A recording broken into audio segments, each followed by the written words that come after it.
제가 이 말씀을 읽을 때 제 스스로한테 물어요. 나는 과연 예수님을 사랑하고 있는가?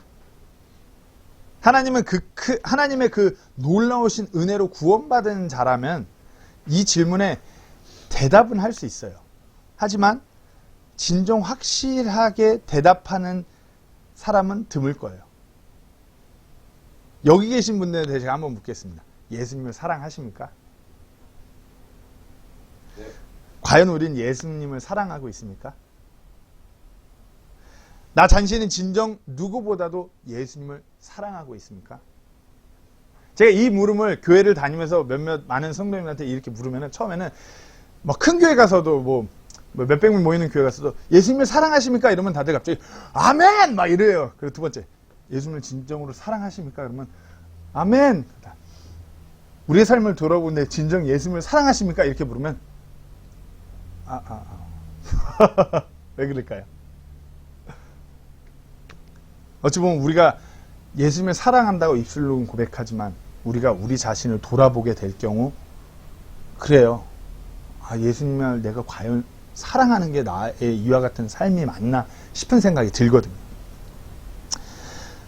요한복음 21장에서 예수님께서 베드로에게 물으셨죠. 네가 나를 사랑하느냐? 한 번 물으신 게 아니라 3번이나 거듭해서 물으셨어요. 네가 나를 사랑하느냐? 한번 생각해 보세요. 예수님께서 과연 베드로의 대답을 모르셔서 베드로의 마음을 알고자 물으셨을까요? 전혀 그렇지 않다는 것이에요. 하나님께서는 모든 걸 아시는 분이에요. 전지전능한 분이세요. 하나님께서는 무엇이든지 본인이 아시고자 하시는 건 얼마든지 아실 수 있는 분이시고 그분께서 밝히 드러나 알게 되지만 하나님께서 기억하고 싶지 아시지 않은 것에 대해서는 그것을 아시지 않을 만한 그런 능력을 가지신 분이에요. 베드로의 그런 사랑하는 마음을 하나님께서 아시고자 하시면 얼마든지 아실 수 있는 분이세요. 근데 그와 같은 그것을 베드로에게 3번이나 반복해서 물으셨다. 아시려고 물으신 게 아니에요. 하나님께서 모든 것을 아시는 분이기 때문이에요. 시편 139편을 통해서 이 다윗의 고백을 통해서 우리가 하나님께서 진정 모든 것을 아시는 분이심을 알 수가 있어요. 제가 읽겠습니다. 오 주여, 주께서 나를 살피시고 나를 아셨나이다. 주께서 나의 앉고 일어서는 것을 아시고 멀리서도 나의 생각을 이해하시오며 나의 행로와 나의 눕는 것을 둘러싸심으로 나의 모든 길을 익히 아시오니 보소서. 오 주여, 내 혀의 말 중에 주께서 알지 못하는 것이 하나도 없나이다. 다윗은 하나님께서 자신에 관한 모든 것을 아신다고 그렇게 고백했어요. 모든 것을 다 아시는 하나님께서 네가 나를 사랑하냐 이렇게 반복해서 묻는다는 것은 그 물음에 분명한 목적이 있다는 것이에요. 그 이유가 있다는 것이에요. 그 물음을 통해서 하나님께서 예수님께서 분명히 이뤄 가시고자 하는 것이 분명히 있으시다는 것이에요. 네가 나를 사랑하느냐. 오늘 이 물음에 대해서 한번 나눠보려고 합니다. 첫 번째로 예수님께서 이렇게 물으신 이유는 깨닫게 하시기 위해서 물으신 거예요. 깨닫게 하시기 위해서. 예수님께서는 베드로가 이 질문을 통해 무언가를 깨닫기 원하셨어요. 이와 같은 케이스가 있죠. 뭘 물으셨는데 깨닫게 하기 위해서 물은 경우가, 이건 뭐 찾아보지 않으셔도 돼요. 제가 읽겠습니다. 창세기 3장 9절에서 아담이 죄를 짓고 숨었을 때 하나님이 아담에게 물으셨죠. 네가 어디 있느냐? 하나님이 모르셔서 물었는 아니죠. 아담이 죄를 짓고 숨었는데 본인이 하나님 앞에 죄를 짓고 그것을 숨어있는 그 현 상태에서 깨닫기를 원하시니까 아담아 네가 어디 있느냐 이렇게 물으셨던 것이죠. 그리고 4장 9절에서는 가인이 동생 아벨을 죽였을 때 하나님께서 가인에게 물으셨죠. 가인아, 네 동생 아벨이 어디 있느냐? 하나님께서 모르셔서 물은 거예요. 가인이 죽였고 이렇게 이미 아벨이 죽은 거를 다 아심에도 불구하고 가인에게 깨닫게 하시기 위해서 물으신 것입니다. 예수님께서 십자가에 못 박히시고 3일 만에 부활하시고 지금 이 본문의 상황은 3번째 제자들에게 보이신 상황이에요. 3번째 오셔서 하신 일은 바다에서 고기를 잡고 돌아온 제자들 위해서 아침을 친히 예수님께서 준비하시고 와서 먹으라고 말씀하세요. 그리고 제자들에게 손수 빵과 물고기를 가져다 주시는 이 본문 배경의 상황이에요. 오늘 본문 바로 이전에 12절 13절에 예수님께서 그들에게 이르시되 와서 먹으라 하시니 제자들이 그분이 주신 줄 알므로 아무도 선생님이 누구시니까 하고 감히 그분께 묻지 아니하더라. 이에 예수님께서 오셔서 빵을 가져다가 그들에게 주시고 물고기도 그와 같이 하시느니라. 이때 제자들이 예수님이 누구인지 몰랐다고 하니까 자기들의 주님이신 줄 분명히 알았기 때문에 선생님이여 누구시니까 묻지도 않았다고 그랬어요. 베드로는 분명 자신이 이전에 만나 그렇게 따라다니고 자기의 목숨을 걸겠다고 호언장담하던 그 예수님이 바로 지금 자신들의 아침을 섬겨주시는 분 예수님이 분명히 알았어요. 근데 이것을 어떻게 하냐? 예수님의 몸에 분명히 그 십자가의 흔적들이 남아있는 것이에요. 손에는 분명히 예수님의 손에는 그 처절했던 그 십자가의 못자국들이 그대로 남아있는 것이고요. 얼굴이나 뭐 이렇게 보이는 살덩이에는 얼마나 많은 그 십자가의 흔적들이, 그 채찍질의 흔적들이, 가시관의 그 흔적들이 남아있겠어요. 십자가형을 우리가 그리스도인들이 좀 바로 익히 알아야 되는 게, 십자가형 그냥 단순하게 십자가형은 인류 역사상 가장 잔인하고 고통스럽고 수치스러운 형벌입니다, 무슨 그냥 이렇게 가볍게 알고 넘어가는데, 십자가 형벌은 우리가 생각하는 그 정도를 넘어서는 형벌이에요. 로마 역사에서 가장 잔인한 형벌로 교수형이라면은 이거 저희 알죠?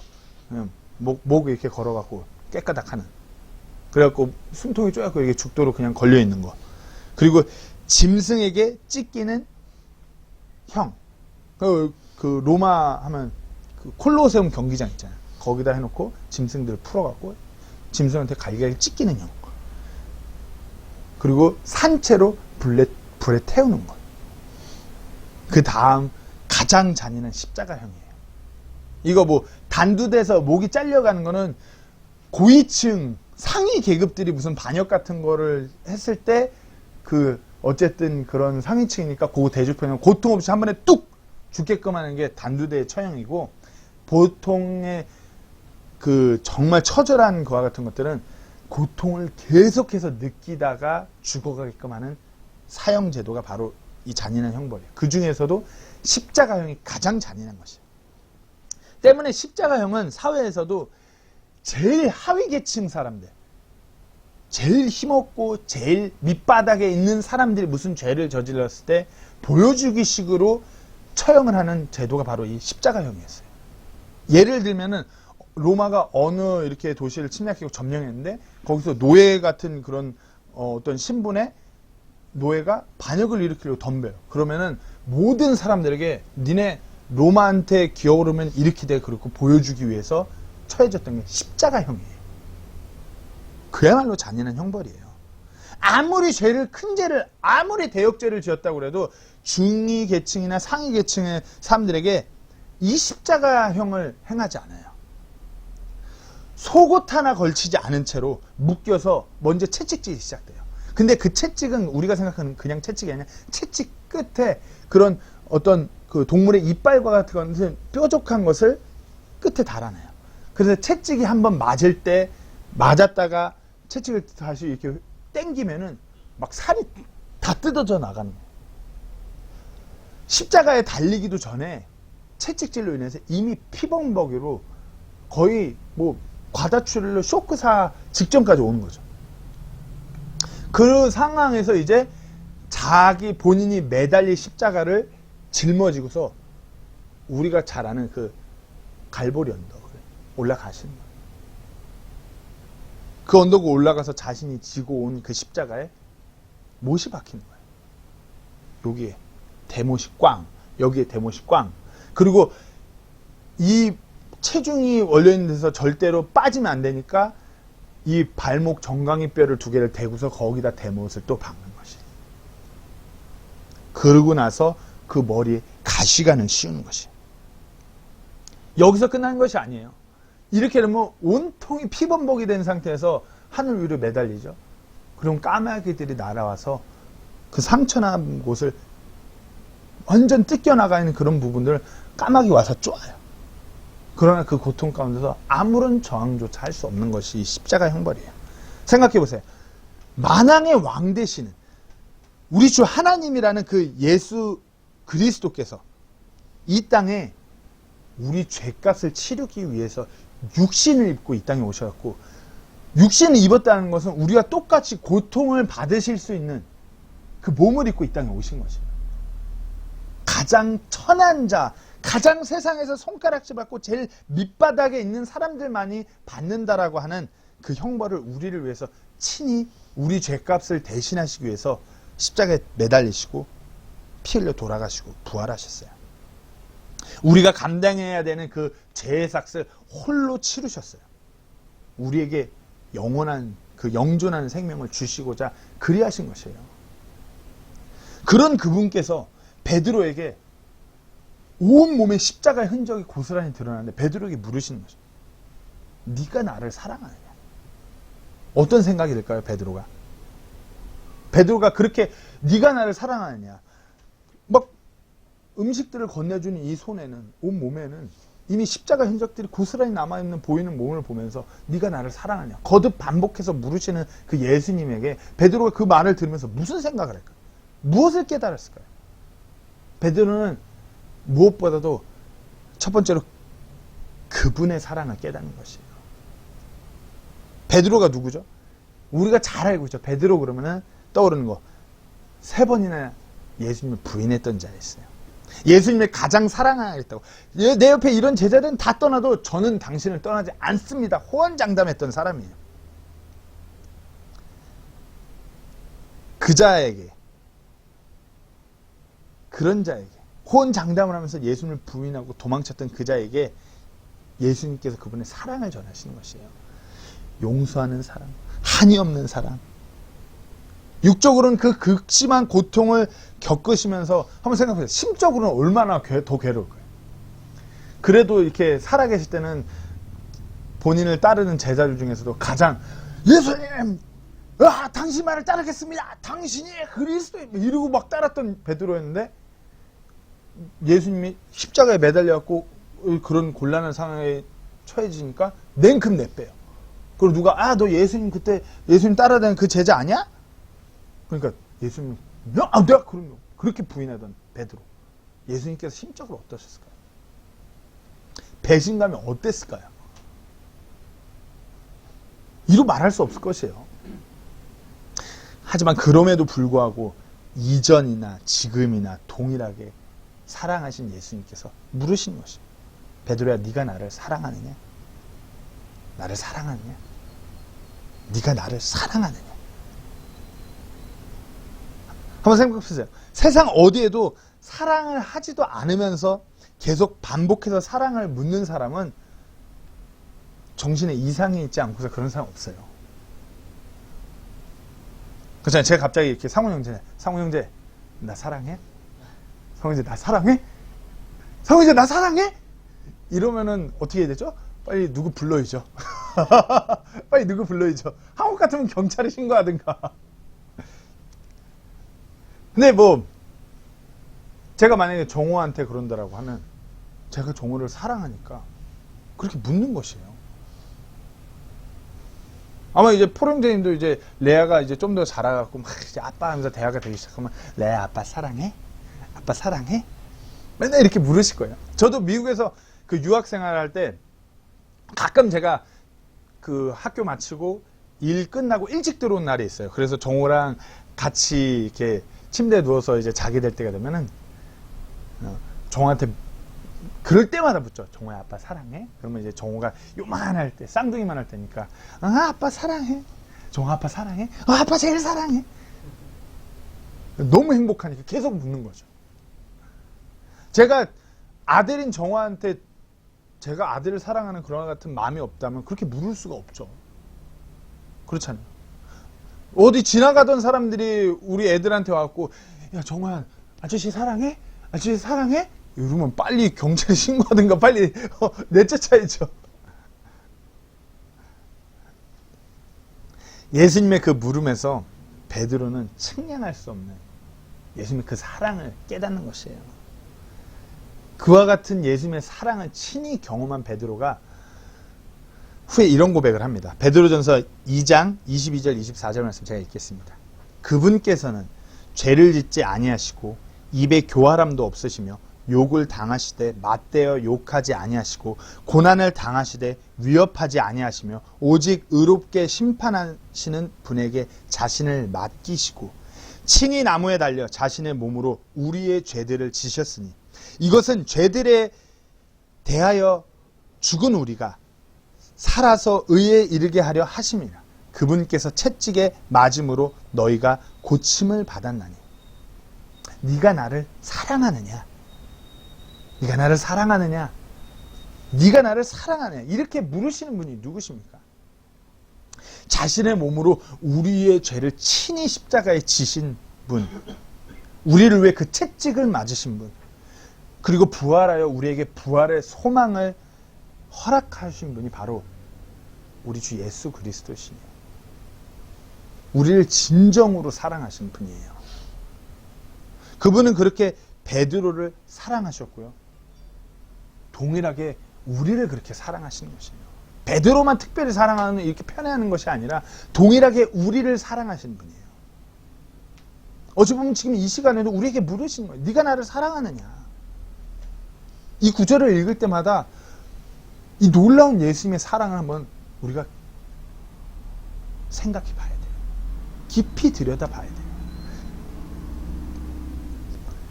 그리고 이 물음에서 깨닫는 것은 부족한 베드로 자신의 그 사랑을 깨닫는 거죠. 베드로가 그분의 물으시면서 예수님의 그 측량할 수 없는 사랑을 깨달아요.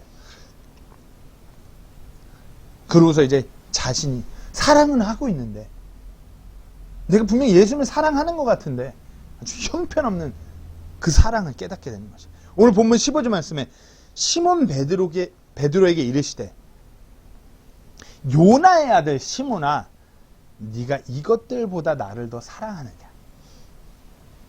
우리가 익히 잘 알고 있는 베드로예요. 근데 베드로는 예수님께서 지어주신 이름이에요. 페트라, 돌멩이. 베드로에게 지어주신 이름. 근데 그 지어주시기 이전의 이름, 베드로의 아버지의 이름이 요나예요. 요나의 아들 시몬아. 예수님을 만나고 하나님의 아들로서 베드로란 이름이 아닌 이전에 육신의 아버지에게 속해 육신의 길을 걷는 그 육신의 이름으로 시몬을 3번 부르면서 이 물음을 하시는 거죠. 요나의 아들 시몬아, 네가 나를 사랑하느냐? 왜 그럴까요? 베드로가 다시 예수님을 만나고 예수님을 따르는 삶이 아니라 예수님 십자가에 매달리심으로 인해서 다시 세상으로 돌아갔기 때문에 이렇게 부르시는 것입니다. 우리가 잘 아시다시피 베드로는 예수님을 부인한 사람이었어요. 뿐만 아니라 베드로는 성경을 우리가 잘 읽어보면 예수님의 말씀에 이의를 제기한 사람이었어요. 마태복음 16장에서 10절 22절에서 예수님이 자기 자신의 그 죽음과 부활에 대해 말씀하신 베드로가 절대로 그럴 수 없다고 예수님을 꾸짖죠. 말씀에 이의를 제기해요. 그리고 마태복음 26장에서 또 제자들이 자신을 떠날 것에 대해 말하니까 예수님께서 미래에 일어날 일들을 말씀해 주시는 거예요. 그러니까 베드로가 뭐라죠? 다 떠나도 나는 절대 예수님 떠나지 않아요. 이렇게 하면서 예수님의 말씀에 이의를 또 제기해요.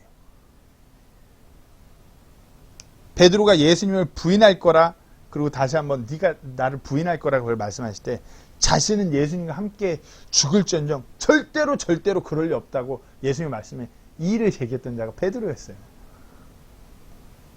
그리고 어떻게 해요? 그뿐만이 아니에요.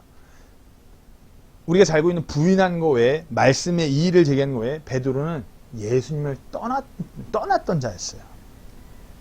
베드로의 원래 직업은 어부였어요. 어부. 베드로가 요한복음 1장에서 예수님을 만나고 예수님을 따르다가 성경에서 어떤 이유라고 정확히 나오진 않지만 다시 바다로 어부로 나간 모습을 보게 돼요. 누가복음 4장에서 장모를 치유하는 예수님의 그 놀라운 기적을 경험함에도 불구하고 바다로 다시 나갔어요. 뭐 여러 가지 이유를 추측할 수 있겠죠. 뭐 장모가 아팠었으니까, 뭐 형편이 어려우니까, 경제적으로 어려우니까, 뭐 여러 가지를 추측할 수 있겠죠. 그리고 예수님의 부활을 경험하고 그는 다시 오늘 이 요한복음 21장에서 바다로 나갔어요. 부활하신 예수님을 만나고 난 뒤의 이야기예요. 그러고도 바다로 나갔어요. 어찌 보면 그는 실로 비겁한 자였고요. 교만한 자였고요. 늘 세상적인 어떠한 그런 유혹에, 세상적인 그런 상황이나 환경에 흔들리는 자였어요. 실로 믿음이 없는 자의 모습이었어요. 그것이 어찌 보면 옛사람, 세상을 향하여 돌아간 시몬의 모습이에요. 예수님을 만나고 예수님의 모든 이적과 예수님의 그 진리의 말씀을 듣고 경험한 제자 베드로의 사랑이 이와 같았어요. 부인하고 이의를 제기하고 그분을 떠나고. 이것이 베드로의 사랑인 것이에요. 그런 베드로에게 예수님께서 물으시는 것이에요. 요나의 아들 시몬아, 네가 나를 사랑하느냐? 요나의 아들 시몬아, 본문 15절에 시몬 베드로에게 이르시되 요나의 아들 시몬아, 네가 이것들보다 나를 더 사랑하느냐? 여기서 이것들은 대부분의 주석에서 물질적인 것과 다른 제자들의 예수님을 향한 사랑, 이 두 가지에 대해서 얘기해요. 뭐 이것들 하면 뭐 어떤 물건이나 뭐 그러니까 뭐 배나 뭐 물고기가 될 수 있겠죠. 이것들보다 나를 더, 세상의 어떤 물질적인 것보다 나를 사랑하느냐. 한 주석가의 의견은 뭐 이쪽 사이다. 아니면 이것들보다 할 때 영어로 more than this 할 때 우리가 그러니까 이것들, 그러니까 한국어로 생각하면 자꾸 물질적인 것만 생각할 때 영어로 우리가 누군가를 소화할 때 this is 노아킴 막 이렇게 얘기하잖아요. 똑같은 표현이에요. 그러니까 이것들 할 때 이 제자들, 옆에 있는 제자들이 나를 사랑하는 것보다 나를 더 사랑하느냐. 이렇게 두 가지로 갈려요.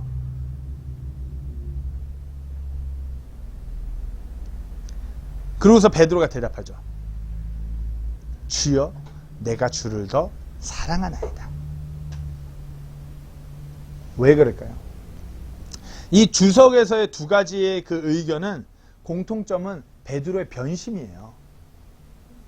뭐 이거를 사랑하는데 이걸 사랑하는, 어쨌든 예수님을 부인하고 예수님을 떠나간 베드로에 대해서 예수님께서 물으신 거잖아요. 그러면서 베드로가 그런 물음에 주여 그러하나이다. 내가 주를 사랑하는 줄 주께서 아시나이다. 이렇게 답을 하죠. 근데 대답에서 그렇잖아요. 베드로야, 이것들보다 나를 더 사랑하니? 이렇게 물으셨는데, 이것들보다 나를 더 사랑하니? 그럼 무슨 답이 나와야 돼요? 무슨 답이 나와야 될까요? 이것들보다, 네, 예수님, 이것들보다 내가 당신을 더 사랑합니다. 이 대답이 나와야 되죠. 근데 베드로의 대답은 어떻죠? 주여 그러하나이다. 내가 주를 사랑하는 줄 주께서 아시나이다. 이것들보다 더 당신을 사랑합니다라고 답을 못해요.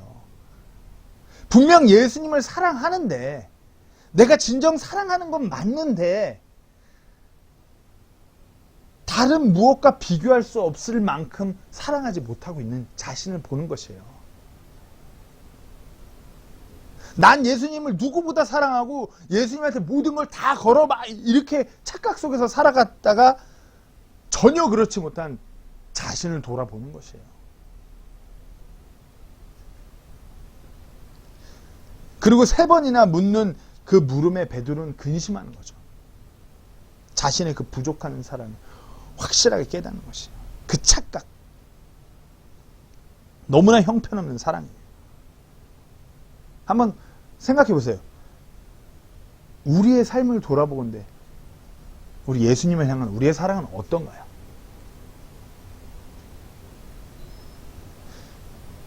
어떤가요? 예수님께서 만약에 우리한테 오셔서 지금 이 순간에 너가 이것들보다 나를 더 사랑하니?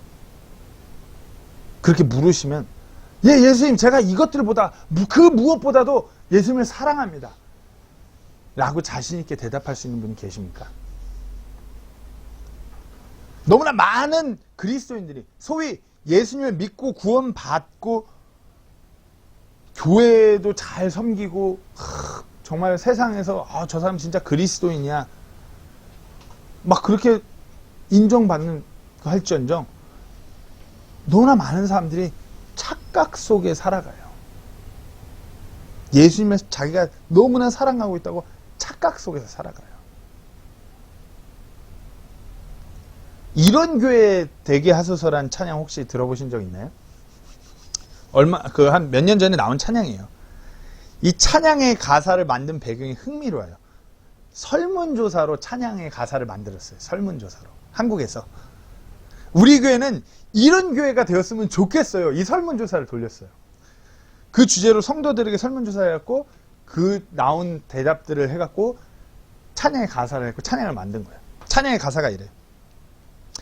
진정한 예배가 숨쉬는 교회, 주님이 주인 되시는 교회, 믿음의 기도가 쌓이는 교회, 최고의 찬양을 드리는 교회, 말씀이 살아 움직이는 교회, 성도의 사랑이 넘치는 교회, 섬김과 헌신이 기쁨이 되어 열매 맺는 아름다운 교회, 주님의 마음 닮아서 이웃을 사랑하는 교회, 주님의 영광을 위해서 빛 대신 주님을 전하는 교회, 사랑의 불꽃이 활짝 피어나 날마다 사랑에 빠지는 교회, 주께서 사랑하는 우리 교회가 이런 교회 되게 하소서. 가사 너무 좋지 않아요? 제가 이 찬양을 광익 형제 갑자기 저 찬양의 가사는 왜? 이런 표정을 쳐다보시는데,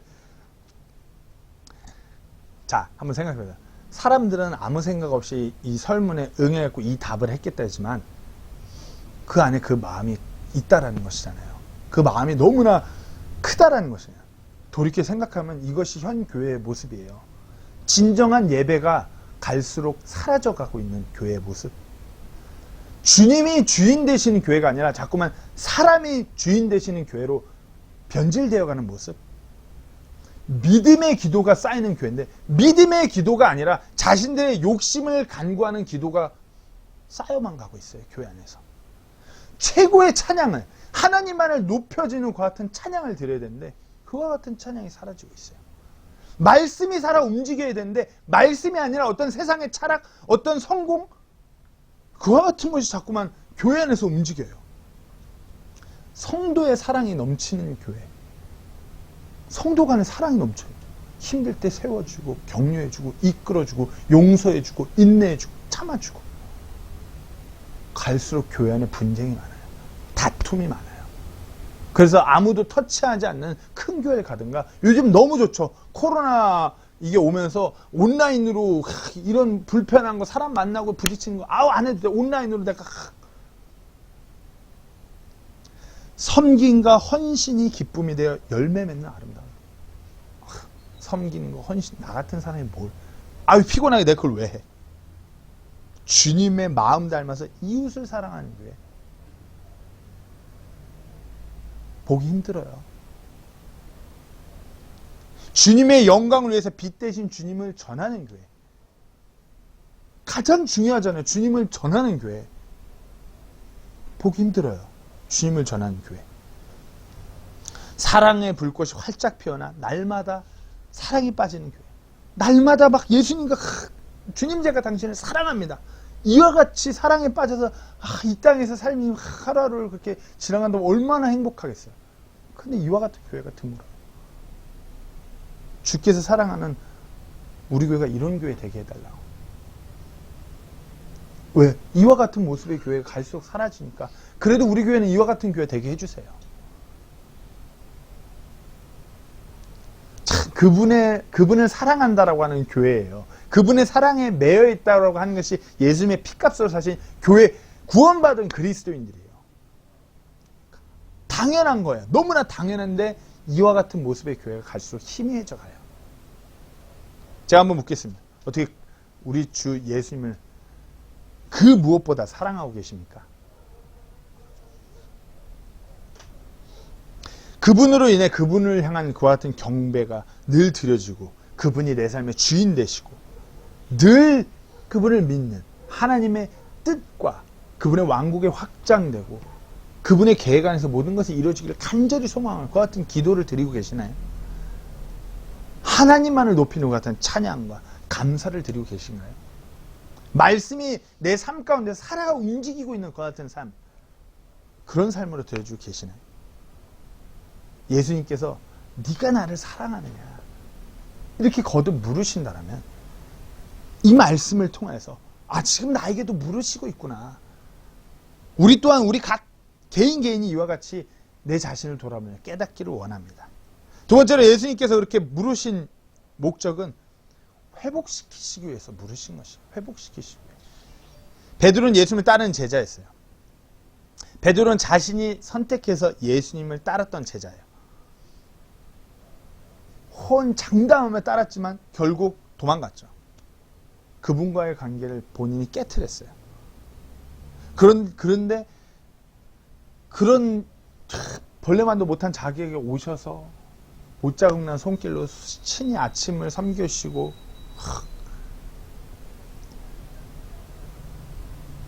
막 이렇게 물으세요. 네가 나를 사랑하니?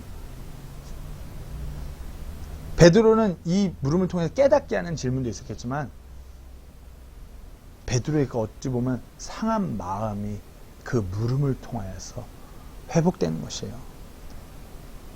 베드로의 마음이 얼마나 상했을까요? 누구보다 예수님을 위해 나아가는 제자라고 스스로 늘 호언장담하고 착각 속에 있었어요. 하지만 본인이 실제로 그런 상황을 접해보니까 전혀 그렇지 못한 자라는 걸 알았어요. 베드로를 그렇게 막 예수님을 부인하고 떠나게 했던 그 대상을 보면은 무슨 로마의 막 엄청난 장군이 와서 목에 칼을 들면서 너 예수의 제자지? 내가 다 이렇게 해갖고 너 제자야 아니야? 이걸 물은 그와 같은 상황도 아니었어요. 그저 하녀 한 명이 와서 옆에 와갖고 몇 마디 하니까 아주 벌벌 떨면서 부인했던 것이 베드로였어요. 이건 뭐 안 찾으셔도 돼요. 누가복음 22장 54절에서 60절을 보면은 그 이제 하녀들 틈에서 이렇게 이런 스토리가 나와요. 하녀가 막 너가 뭐 예수님 따라다니는 그 제자 아니야? 나 본 것 같은데. 그러니까 베드로가 나는 그를 알지 못하노라. 그리고 막 맞는 것 같은데. 그러니까 다시 사람아 나는 아니야 이렇게 대답해요. 그러니까 뭐 또 막 그렇게 얘기를 하니까 나는 네가 무슨 말을 하는지 알지 못해. 하녀한테 이렇게 부인했던 베드로였어요. 그러고 나서 이제 베드로가 그 뒤에 이제 62절을 보면 밖에 나가 몹시 슬프게 우니라. 자기 자신을 돌아보는데 얼마나 한심했겠어요. 뭐 너무나 한심한 거예요. 그렇게 막 내 목숨을 걸어서 예수님과 함께 하겠습니다. 막 그렇게 호언장담을 했었던 자가 고작 이 하녀가 와서 몇 마디 하는데 아주 난리를 피는 거예요. 어찌 보면 그런 마음의 상처가 있기 때문에 부활의 예수님을 만났음에도 불구하고 또 바다로 가는 거예요. 이런 거죠. 나 같은 사람이 어떻게 감히 부활하신 예수님을 다시 만나서 그분을 내가 어떻게 다시 따라요. 나 같은 사람은 그냥 그냥 고기나 잡는 게 어울리는 거야. 나 같은 놈이 어떻게 감히 예수님을 따라가. 그러니까 바다로 다시 나가는 것이에요. 그런 그의 마음을 예수님께서 회복시키길 원하시는 것이에요. 베드로야 네가 나를 사랑하느냐. 그 베드로는 막 그러면서 주님 그래도 아시잖아요. 그래도 저는 아버지 예수님을 사랑해요. 또 물으세요. 베드로야 네가 나 사랑하니까. 주님 아시잖아요. 제가 사랑해요. 그와 같은 거듭 반복되는 베드로가 예수님을 향한 사랑의 고백을 통해서 베드로의 마음이 회복되는 것이에요. 그 마음이 회복되면서 놀라운 역사가 베드로 가운데 일어나는 것이에요. 예수님은 그런 베드로를 회복시키고자 그렇게 예수님께서 네가 나를 사랑하느냐고 물으신 것이에요. 어찌 보면 우리 또한 베드로와 같아요. 하나님의 은혜로 구원을 받아요. 예수님을 진정으로 사랑해요. 하지만 우리의 이 육신은 우리의 죄성은 매일 삶에서 아주 작은 일에서부터 예수님을 부인하고 우리의 교만함은 계속해서 말씀에 순종하지 않으려 하고 우리의 나약한 육신은 계속해서 예수님을 등지고 세상을 향해 세상 것들, 육신 것들로 가득하려고 그래요. 그렇게 매일같이 패배하는 우리 자신들을 봐요. 매일 패배해요. 매일 쓰러져요. 그런 자신을 보면서 어느 순간 때로는 내 자신이 너무나 원망스럽기도 해요. 저 또한 그래요. 뭐 이거밖에 못하나? 아니 이거밖에 못하나? 예수님께서 모든 것을 허락해 주시고 그렇게 사랑했는데, 그런 무자격자가 예수 그리스도의 그 은혜를 통하여서 내가 하나님의 아들이 되는 권능을 얻어, 내가 이거밖에 못하나? 이거밖에 못 섬기나? 이거밖에 내 삶을 드리지 못하나? 나는 분명 예수님을 사랑하는데 세상을 살면서 하루하루를 지나가다 보면 내가 예수님을 사랑하고 있는 거야? 이거 완전 육신의 길을 걷고 있는 모습인데 막 자괴감에 차요. 그러면서 그리스도인으로 그분의 강한 용사로 당당하게 나아가는 것이 아니라 마치 패잔병처럼, 아니 나 같은 놈은 아니야. 내가 어떻게 해? 난 또 실패할 거야. 그렇게 날 사랑하신 난 이거밖에 못해. 그런 우리에게 예수님께서 물으시는 거예요. 네가 나를 사랑하느냐? 계속 물으신 거예요. 네가 나를 사랑하느냐? 그러면서 우리가 계속해서 이 말씀을 대하게 되면 네가 나를 사랑하니? 예수님 저도 사랑하죠. 그쵸? 사랑하는 것 같은데. 사랑은 하는데. 그러면서 우리 자신들을 회복하기를 원하시는 것이에요. 사망 가운데 죽어가는 죄인인 나를 위해 십자가에 달려서 피를 흘린 우리 주 예수님, 나의 구세주. 아버지, 제가 당신을 사랑합니다. 요한일서 4장 9절에 10절 말씀에 하나님께서 자신의 독생자를 세상에 보내사 우리가 그분을 통해 살게 하셨은즉 이것 안에서 하나님의 사랑이 우리를 향해 나타나느니라. 우리가 하나님을 사랑하지 아니하였으나 그분께서 우리를 사랑하시고 자신의 아들을 보내사 우리의 죄들로 인한 화해 헌물로 삼으셨나니 여기에 사랑이 있느니라. 우리 또한 그분의 사랑을 깊이 되새기고 사랑한다고 고백할 때 어찌 보면 나락으로 떨어지고 있는 것 같은, 쓰러져 가고 있는 것 같은, 세상을 향해 나아가고 있는 것 같은 우리 삶에 기쁨과 감사가 넘치게 되고 낙심되어 침체된 우리 삶이 회복되어서 다시 담대하게 한 걸음 나아가게 될 것입니다. 마지막으로 예수님께서 물으신 이유는 세우시기 위해서 물으신 것이에요. 베드로가 이렇게 네가 나를 이것들보다 더 사랑하느냐 이 질문에 답하고 나니까 예수님께서 또 이런 답을 주시죠. 내 어린 양들을 먹이라. 내 양들을 먹이라. 이것은 예수님께서 베드로를 통해서 교회를 세우시고자 하신 말씀이었어요. 예수님께서 네가 나를 사랑하냐 하니까 그분의 사랑을 깨닫게 하시고 베드로 자신의 부족한 사랑을 깨닫게 하시고 베드로의 그 무너져버린 그 마음을 회복시키시고 다음으로 앞으로 예수 그리스도의 그 교회를 이 베드로를 통해서 세우고자 말씀하신 것이에요. 베드로는 우리가 누군지 익히 잘 알고 있죠. 마태복음 10장 18절 내가 내 교회를 세우겠노라고 말씀하신 것이 바로 이 베드로에게 말씀하셨어요.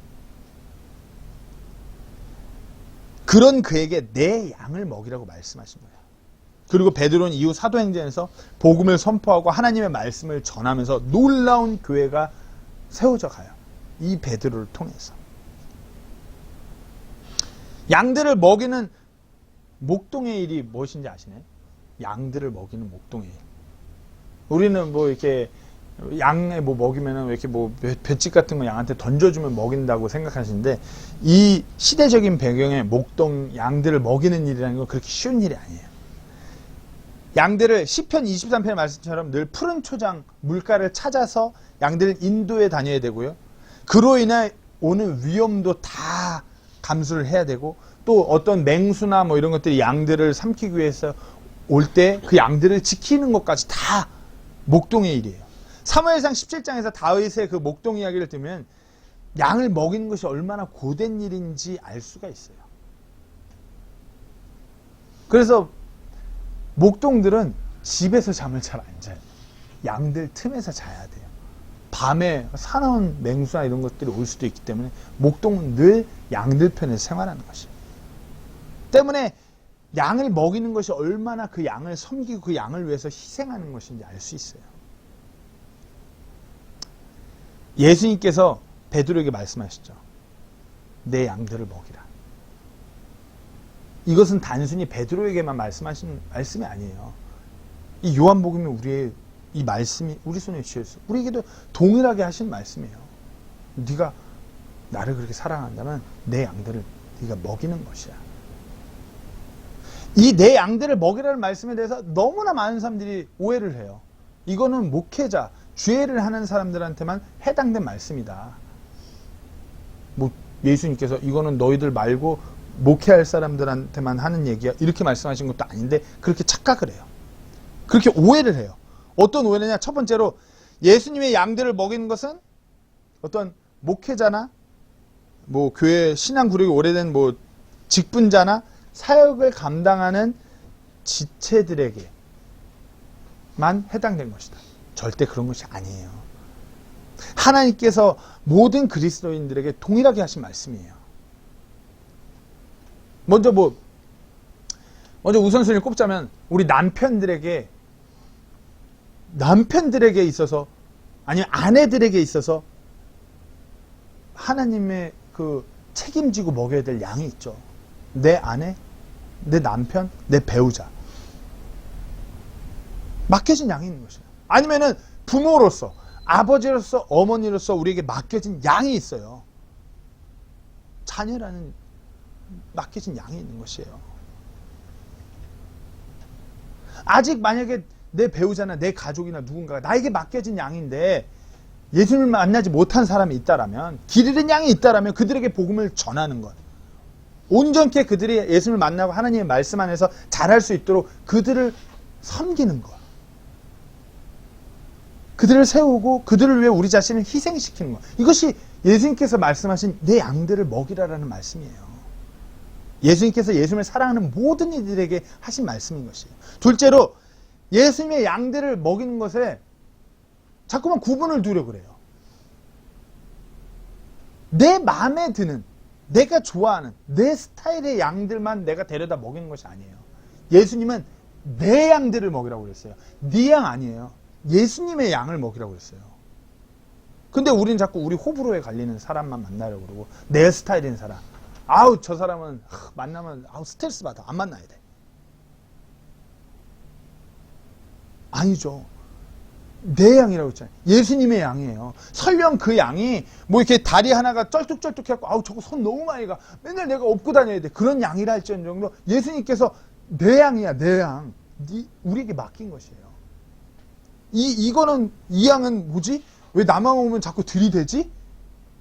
어떻게 해요? 예수님께서 이것도 내 양을 먹이라고 말씀하셨는데, 마태복음 5장에서 뭐라 하셨죠? 원수도 사랑하고 내가 사랑할 수 없는 사람을 사랑하라고 예수님께서 말씀하셨어요. 그것이 진정 고통이고 아픔일 수 있어요. 그렇지만 예수님을 사랑한다라면 그를 위해서, 그 일을 위해서 우리 자신을 희생시켜야 되는 것이에요. 예수님께서는 그보다 더한 고통, 더한 희생, 더한 것들을 겪으시면서 우리를 사랑하셨고 우리를 그렇게 먹이셨어요. 세 번째로 그분의 양을 사랑하는 것이 하나님을 사랑하는 것이에요. 이거 분명히 하셔야 돼요. 이거를 자꾸 놓치니까 교회가 자꾸만 힘든 사람, 어려운 사람 가서 섬기고 그들을 위해 희생하고 복음 전하는 일에 자꾸만 손떼게 되는 것 같아요. 양들을 사랑하는 그 일에 자꾸만 뒷전이 돼요. 그 양들을 사랑하는 것이 하나님을 사랑하는 것이에요. 마태복음 22장 37절에서 40절 말씀 제가 읽겠습니다. 예수님께서 그에게 이르시되 너는 마음을 다하고 혼을 다하여 주 내 하나님을 사랑하라. 그죠? 이것이 첫째가는 큰 명령이에요. 하나님을 사랑하라는 것이에요. 다음을 읽겠습니다. 둘째 명령은 그와 같은 것으로서, 뭐라고요? 둘째 명령은 첫째 명령과 같은 것이래요. 너는 내 이웃을 내 자신과 같이 사랑하라. 첫째 명령과 같아요. 너는 내 이웃을 내 자신과 같이 사랑하라, 이거예요.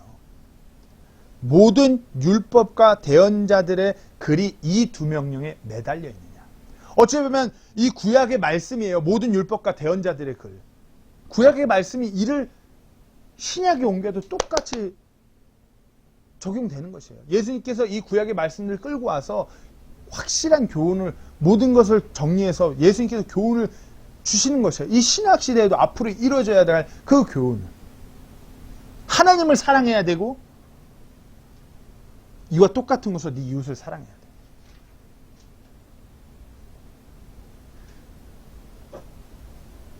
제가 얘기한 적 있나요? 십계명은 이 두 분류로 나눠져요. 하나님을 사랑하는 계명, 내 이웃을 사랑하는 계명. 하나님을 사랑하는 계명이 4가지고요. 내 이웃을 사랑하는 계명이 6가지예요.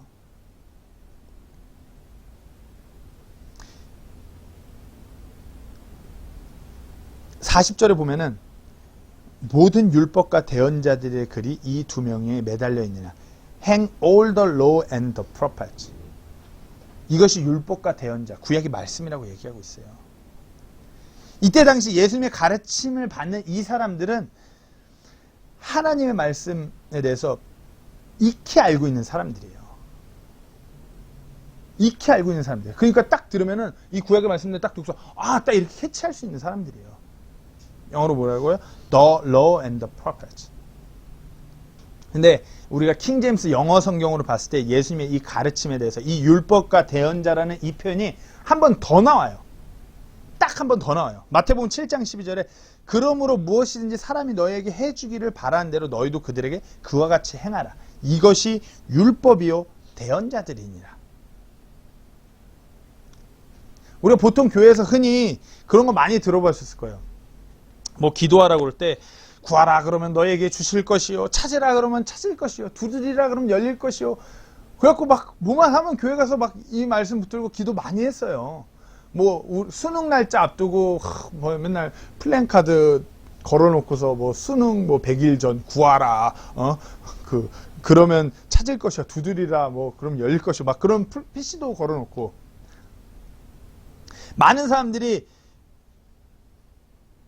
교회에서 어떤 물질, 자신들이 원하는 것을 이와 같은 식으로 하나님께 구하라고 잘못 가르쳤어요.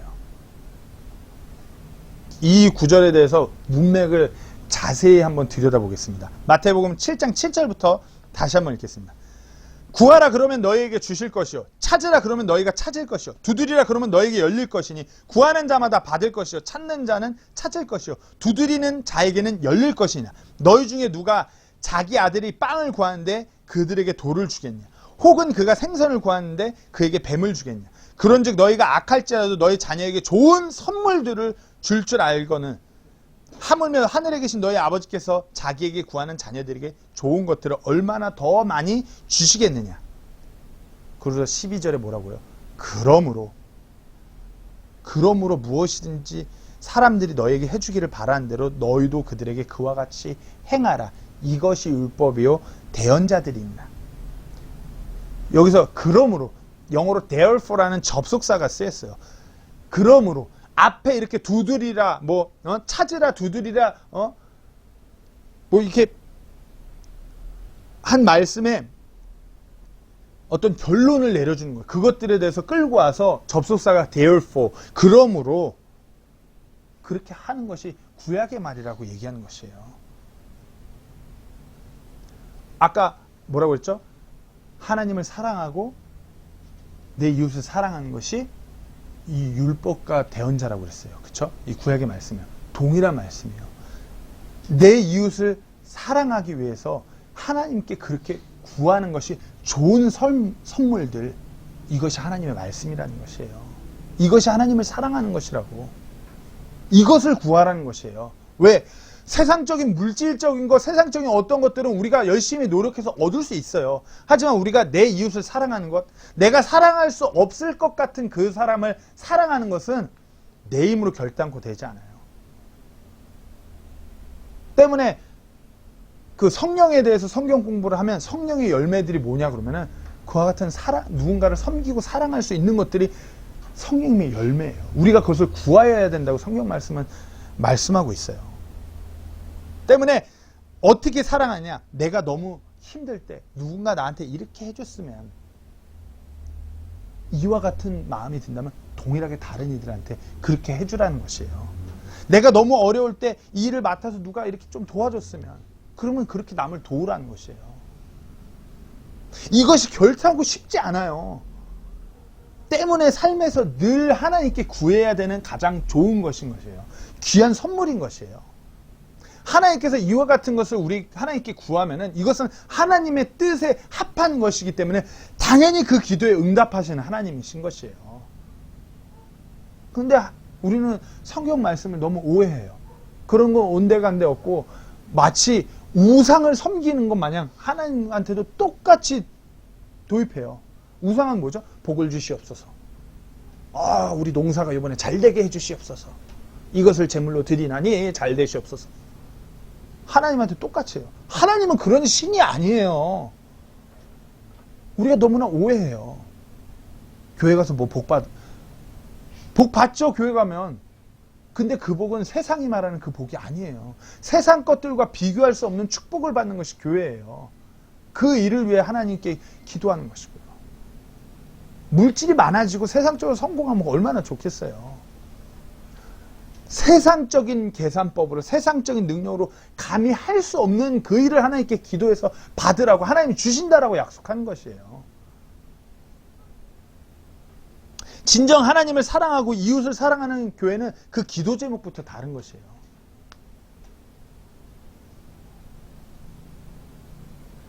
내 교회 지체의 그 아픔을 함께하기 위해서 교회에서 기도하는 것이에요.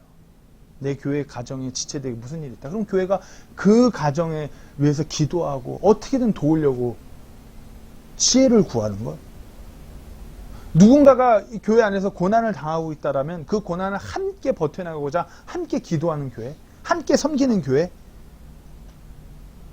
아니면 내 지체에게 어떤 기쁜 일이 있다라면 그 일이 내 일 마냥 기뻐하고 함께 기뻐해주고 하나님을 높이고 감사하는 교회. 이렇게 사랑하는 것이 하나님을 사랑하는 것이에요. 하나님은 단순히 맨날 백일배칠 교회에 와갖고 다 물질 들고 하나님만 사랑합니다. 뭐 세상 사람 다 바리케이트 치고 이렇게 살아가는 거 원하시는 것이 아니에요. 하나님을 사랑하고 내 주변을 같이 사랑하는 것이에요. 그 균형적으로 이루어져 있는 거예요. 내 이웃만 사랑해서도 안 되고요. 하나님만 그냥 고지것대로만 사랑하는 것도 안 되는 것이에요. 성경 말씀은 균형 있게 하나님을 사랑하고 내 이웃도 사랑하라고 가르치고 있는 것이에요. 이 좋은 선물을 위해서 우리가 기도해야 되는 것이에요. 요한복음 21장 19절 말씀입니다. 그분께서 그가 어떤 죽음으로 하나님께 영광을 돌릴지 표적으로 보여주시며 이것을 말씀하시냐. 그분께서 이것을 말씀하시고 그에게 이르시되 나를 따르라 하시냐. 베드로에게 예수님을 사랑하는 것에 대한 명령을 주셨어요. 그죠? 그로 인해 어떻게 죽음을 맞이할지 베드로에게 보여주시고서 하신 말씀이 나를 따르라. 우리가 뭐 역사의 기록으로 돌이켜본다면 베드로도 십자가형으로 죽었어요. 네. 근데 한 전설에 의하면 베드로는 그냥 십자가형을, 이건 전설이에요. 성경에 나오는 것이 아니에요. 한 역사가의 어떤 그런 스토리예요. 뭐 그럴 수도 있고 아닐 수도 있어요. 어쨌든 팩트는 베드로가 순교한 것이에요. 근데 역사가의 그 한 전설에 의하면 십자가형으로 죽는데 베드로가 이랬다고 합니다. 내가 감히 어떻게 예수님과 같이 그와 같은 영광으로 죽을 수 있겠습니까? 차라리 나를 거꾸로 매달아 주십시오. 이와 같은 순교의 모습을 지금 오늘 보면 19절에서 예수님께서 베드로에게 보여주신 것이에요. 베드로야, 너가 앞으로 이렇게 죽을 거야. 이것을 표적으로 보여주셨어요. 어떤 죽음으로 하나님께 영광을 돌릴지. 베드로, 너가 이렇게 될 거야. 그래서 뭐라고요? 베드로야, 나를 따르라.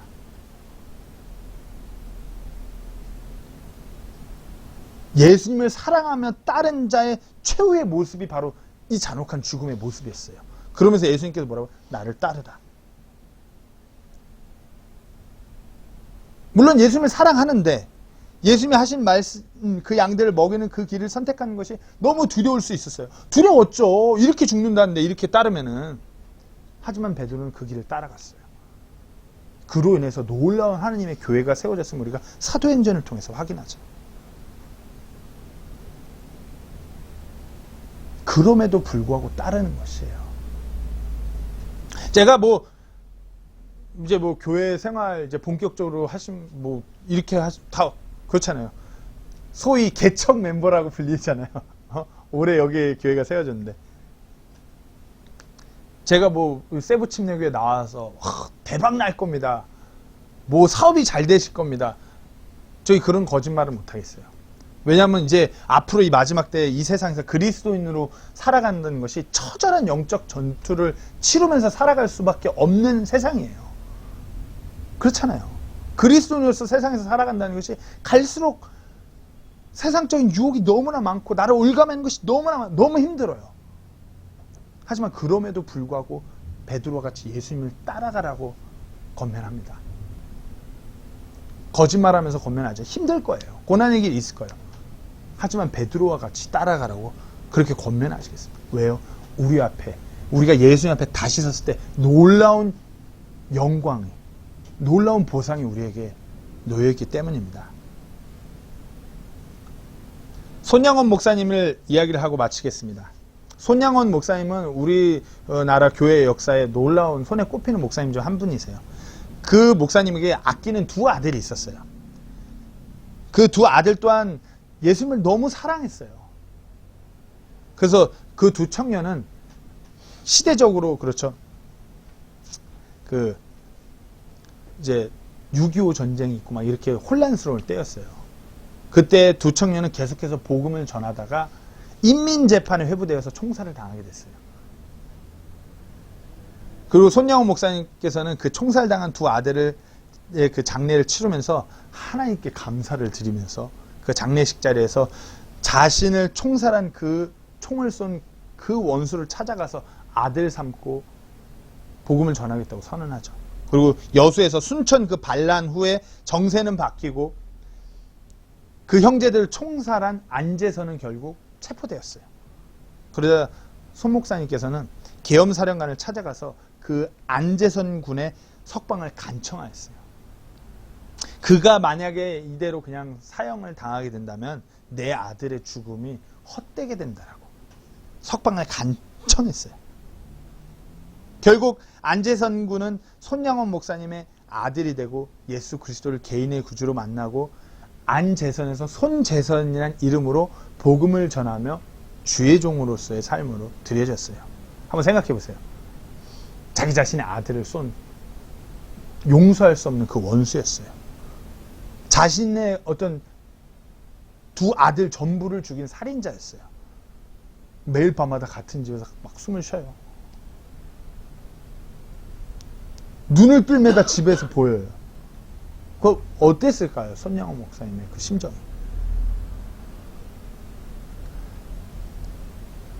그와 같을 때 하나님께서 하나님의 말씀을 통해서 손 목사님을 이렇게 찔렀다고 해요. 내가 너를 그렇게 사랑했단다. 목사님은 예수님의 그 사랑을 온전히 깨닫고 자신의 그 모자란 사랑도 순간 깨달았던 것이에요. 그러면서 매일마다 재선군을 어찌 보면 사랑하게 해달라고. 이 좋은 선물, 하나님을 사랑하고 이웃을 사랑하는 그 같은 좋은 선물, 그것을 간구한 것이에요. 용서하게 해달라고, 사랑하게 해달라고. 매일같이 얼마나 눈물로 기도했겠어요. 육신으로는 절대로 할 수 없는 그 일이에요. 목사님께서는 그 일을 하나님께 구함으로 인해서 그 기도 응답을 받고 그렇게 사랑하셨던 사람이에요. 인간적인 세상의 시각으로는 모든 것을 잃어버린 사람 같지만 하나님의 시각에서는 가장 좋은 것을, 가장 좋은 선물을 받은 것이에요. 그렇게 사랑함으로 예수님의 그 물으심에 네가 나를 사랑하느냐, 이 물으심에 이 손 목사님은 네, 제가 당신을 사랑합니다. 자신의 삶으로 답하며 나아가신 것 아니겠습니까? 마지막으로 묻겠습니다. 예수님을 그 어떤 것보다 사랑하시나요? 사랑하시나요? 우리가 그분을 사랑하는 것이 이 땅에서 너무나 고되고 힘들지언정 예수님께서 우리를 위해서 감히 비교할 수 없는 더한 고통과 희생과 헌신을 치르고 우리를 먼저 사랑하셨어요. 그리고 지금도 동일하게 우리를 사랑하고 계세요. 매일 순간마다 우리가 우리의 삶을 통해서 그분께 우리의 사랑을 고백하고 예수님의 그 사랑을 따르는 우리 세부 침례교회 되기를 간절히 소망합니다. 말씀 한 구절 읽고 설교를 마치겠습니다. 요한일서 4장 19절 말씀입니다. 다 같이 한번 읽겠습니다. 시작. 우리가 그분을 사랑함은 그분께서 먼저 우리를 사랑하셨기 때문이라. 우리가 그분을 사랑함은 그분께서 우리를 감히 무엇과도 비교할 수 없는 그 사랑으로 먼저 우리를 사랑하셨기 때문입니다. 늘 이 사랑을 기억하시면서 매일의 삶 가운데서 이 물음에 답하는 우리 모두가 되기를 간절히 소망합니다. 기도하겠습니다.